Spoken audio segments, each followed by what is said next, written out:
में 29वां अध्याय श्रावण मास में किए जाने वाले व्रतों का काल निर्णय। ईश्वर बोले, हे संत कुमार, अब मैं पूर्व में कहे गए व्रत कर्मों के समय के विषय में बताऊंगा। हे महामुने, किस समय कौन सा कृत्य करना चाहिए उसे सुनिए। श्रावण मास में कौन सी तिथि किस विहित काल में ग्रहण के योग्य होती है और किस तिथि में पूजा, जागरण आदि से संबंधित मुख्य समय क्या है, उन व्रतों के वर्णन के समय। कुछ व्रतों का समय तो पूर्व के अध्याय में बता दिया गया है। नक्त व्रत का समय ही विशेष रूप से उन व्रतों तथा कर्मों में उचित बताया गया है। दिन में उपवास करें तथा रात्रि में भोजन करें, यही प्रधान नियम है। सभी व्रतों का उद्यापन उन व्रतों की तिथियों में ही होना चाहिए। यदि किसी कारण से उन तिथियों में उद्यापन असंभव हो तो पंचांग शुद्ध दिन में एक दिन पूर्व अधिवासन करके और दूसरे दिन आदर पूर्वक होम आदि कृत्यों को करें। धारण पारण व्रत में तिथि का घटना व बढ़ना कारण नहीं है। श्रावण मास के शुक्ल पक्ष की प्रतिपदा तिथि में संकल्प करके उपवास करें, पुनः दूसरे दिन पारण करें, इसके बाद दूसरे दिन उपवास करें। इसी क्रम से करते रहें। व्रती को चाहिए कि वह पारण में हविष्यान्न, मूंग चावल आदि ग्रहण करे। एकादशी तिथि में पारण का दिन हो जाने पर 3 दिन निरंतर उपवास करें। रविवार व्रत में पूजा का समय प्रातः काल ही होना चाहिए। सोमवार के व्रत में पूजा का प्रधान समय सायंकाल कहा गया है। मंगल, बुध तथा गुरु के व्रत में पूजन के लिए मुख्य समय प्रातः काल है। शुक्रवार के व्रत में पूजन उषा काल से लेकर सूर्योदय के पूर्व तक हो जाना चाहिए तथा रात्रि में जागरण करना चाहिए। शनिवार के दिन व्रत में नरसिंह का पूजन सायंकाल में करें।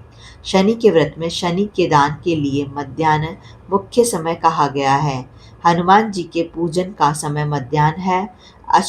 अश्वत्थ का पूजन प्रातःकाल होना चाहिए। हे वत्स, रोटक नामक व्रत में यदि सोमवार युक्त प्रतिपदा तिथि हो तो वह प्रतिपदा दिन 3 मुहूर्त से कुछ अधिक होना चाहिए, अन्यथा पूर्व योगिनी प्रतिपदा ग्रहण करनी चाहिए। और दुंगरी द्वितीया सायंकाल व्यापिनी मानी गई है। यदि दोनों तिथियों में पूर्व वैद्य हो तो तृतीया संयुक्त द्वितीया ग्रहण करनी चाहिए। स्वर्ण गौरी नामक व्रत की तृतीया तिथि चतुर्थी युक्त होनी चाहिए। गणपति व्रत के लिए तृतीया वृद्ध चतुर्थी तिथि प्रशस्त होती है। नागों के पूजन में षष्ठी युक्त पंचमी प्रशस्त होती है। सुबोधन व्रत में सायंकाल सप्तमी युक्त षष्ठी श्रेष्ठ होती है। शीतला के व्रत में मध्याह्न व्यापिनी नाम सप्तमी ग्रहण करनी चाहिए। देवी के पवित्रारोपण व्रत में रात्रि व्यापिनी अष्टमी तिथि ग्रहण करनी चाहिए। नक्त व्यापिनी कुमारी नवमी प्रशस्त मानी जाती है। इसी प्रकार आशा नामक जो दशमी तिथि है वह भी नक्त व्यापिनी होनी चाहिए। वैध एकादशी का त्याग करना चाहिए। हे मुने, उसमें वैध के विषय में सुनिए। एकादशी व्रत के लिए अरुणोदय में दशमी का वैध वैष्णवों के लिए तथा सूर्योदय में दशमी का वैध स्मार्तों के लिए नित्य होता है। रात्रि के अंतिम प्रहार का आधा भाग अरुणोदय होता है। इसी रीति से जो द्वादशी हो वह पवित्रारोपण में रहा है। कामदेव के व्रत में त्रयोदशी तिथि रात्रि व्यापिनी होनी चाहिए। उसमें भी द्वितीय याम व्यापिनी त्रयोदशी हो तो वह अति प्रशस्त होती है। शिवजी के पवित्रारोपण व्रत में रात्रि व्यापिनी चतुर्दशी होनी चाहिए। उसमें भी जो चतुर्दशी अर्धरात्रि व्यापिनी होती है वह अति श्रेष्ठ होती है। उपाक्रम तथा उत्सर्जन कृत्य के लिए पूर्णिमा तिथि अथवा श्रवण नक्षत्र होने चाहिए।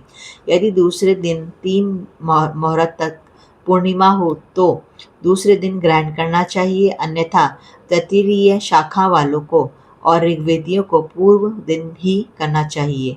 तैत्तिरीय यजुर्वेदों को 3 मुहूर्त पर्यंत दूसरे दिन पूर्णिमा में श्रवण नक्षत्र हो तब भी पूर्व दिन दोनों कृत्य करने चाहिए।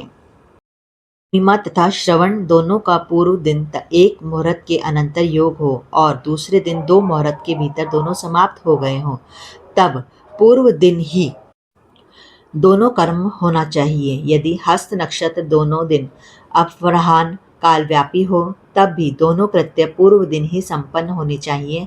श्रवणा कर्म में उपाक्रम प्रयोग के अंत में दीपक का काल माना गया है और सर्वबलि के लिए भी वही काल बताया गया है। पर्व के दिन में अथवा रात्रि में अपने अपने ग्रह सूत्र के अनुसार जब भी इच्छा हो इसे करना चाहिए। इस दीपदान तथा सर्व बलिदान कर्म में अस्त काल व्यापिनी पूर्णिमा प्रशस्त है।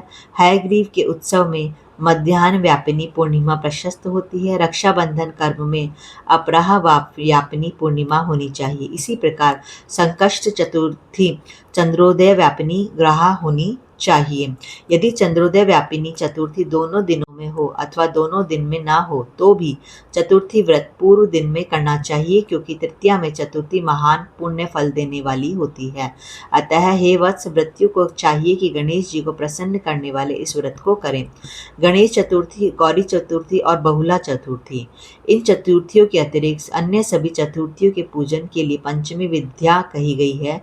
कृष्ण जन्माष्टमी तिथि निशीथ व्यापिनी ग्रहण करनी चाहिए। निर्णय में सर्वत्र तिथि 6 प्रकार की मानी जाती है।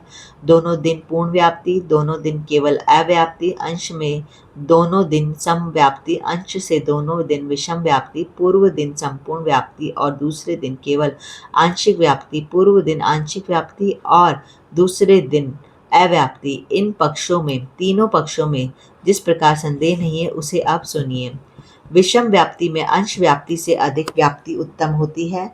एक दिन तिथि पूर्णा है, वही तिथि दूसरे दिन अपूर्णा कही जाती है। अव्याप्ति तथा अंश से व्याप्ति, इनमें अंश व्याप्ति उत्तम होती है, और जब अंश व्याप्ति पूर्ण हो तथा जब अंश से सम हो वहाँ संदेह होता है और उसका निर्णय में भेद होता है। कहीं युग्म वाक्य से वार व नक्षत्र की योग से, कहीं प्रधान द्वय योग से और कहीं पारणा योग से। जन्माष्टमी व्रत में संदेह होने पर तीनों पक्षों में पाराग्रह होती है। यदि अष्टमी 3 प्रहार के भीतर ही समाप्त हुई हो तो अष्टमी के अंत में पारण हो जाना चाहिए, और उसके बाद यदि अष्टमी उषा काल में समाप्त होती हो तो पारण उसी समय करना चाहिए। पिठोर नामक व्रत में मध्याह्न व्यापिनी अमावस्या शुभ होती है और वृषभों के पूजन में सायकाल व्यापिनी अमावस्या शुभ होती है। कुशों के संचय में संगव काल व्यापिनी अमावस्या शुभ कही गई है। सूर्य के कर्क संक्रमण में 30 घड़ी पूर्व का काल पुण्य मानते हैं। अगस्त्य के अर्धे का काल तो व्रत वर्णन में ही कह दिया गया है। हे वत्स, मैंने आपसे यह कर्मों के कालों का निर्णय कह दिया। जो मनुष्य इस अध्याय को सुनता है अथवा इसका पाठ करता है वह श्रावण मास में किए गए सभी व्रतों को फल प्राप्त करता है। इस प्रकार श्री स्कंद पुराण के अंतर्गत ईश्वर संत कुमार संवाद में श्रावण मास महात्म्य में व्रत निर्णय काल निर्णय कथक नामक 29वां अध्याय पूर्ण हुआ।